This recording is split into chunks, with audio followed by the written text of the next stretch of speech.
Mrs. Gandhi, how tense is the situation on your frontiers with Pakistan? It's very serious indeed.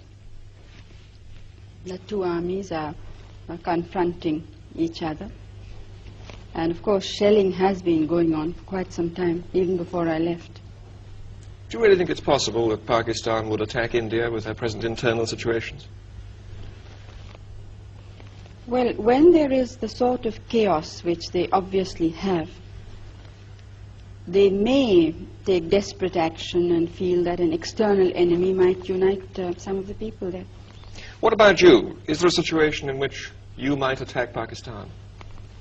Well, I hope not. India has always tried to be on the side of peace and negotiations and so on. But of course we can't endanger our security in any way. Do you frankly expect to see war with Pakistan soon? It does look to many people as if it's inevitable. I don't think one can really give an answer to a question of this kind. Because as I said, we are trying everything possible to prevent it. Why have you not felt able to agree, as the Pakistani president has, and he suggested it, that you should withdraw some troops from your frontiers? Pakistan, as I moved its troops forward a considerable time before we did. Now, while they were there on our border, nobody raised any question that this would be, endangers peace, it endangers our country. Now, when we felt compelled in the interest of our defense, the whole world seems to have woken up.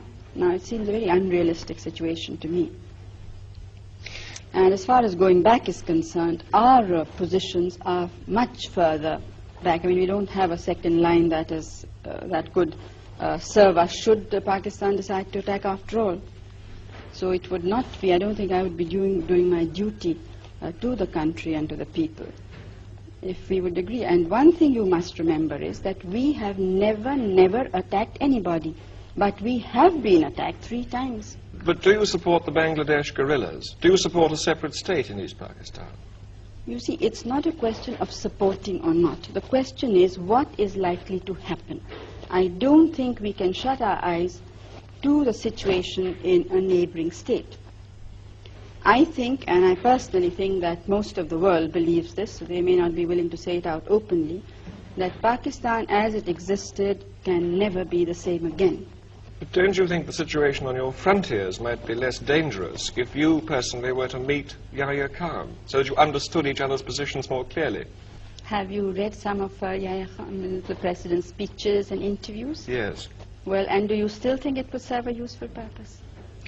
Maybe you would understand each other's positions on the frontier better. You'd understand why your troops are stationed there. No, I understand it perfectly well. There's absolutely no doubt in my mind. Our troops are stationed there because we were threatened by the military regime of Pakistan. In no uncertain words, there has been a situation of indirect aggression. And I don't think that you could point out to me any other head of government who in the present circumstances would have been so restrained, when the entire country is not restrained. I mean, it is great difficulty that we are holding the situation.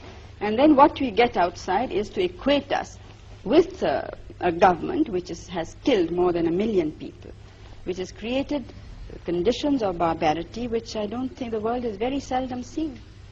Perhaps against the Jews in Hitler's time, but I don't think in any other time of history has this sort of thing been witnessed. Do you see yourself somehow being drawn into this, being involved in this in some way that you might have to intervene in East Pakistan? Out of humanity, almost. Well, East Bengal is the affair of the leaders of East Bengal. Now, it's up to them what should happen there. Final question. The refugees are still coming over and you have this enormous problem in India. How much longer can you sustain this? Oh, we can't sustain it now longer. It's now for some months it really has been something that's, water going higher and higher. What are you going to do about it? Something will have to be done. One thing I must say, that I'm absolutely determined that all the refugees of all religions must go back We are not going to absorb them in our population. Would you have necessarily put them back by force? Well, I'm not jumping bridges before I come to them, but I'm only sure of this, that they have to go back.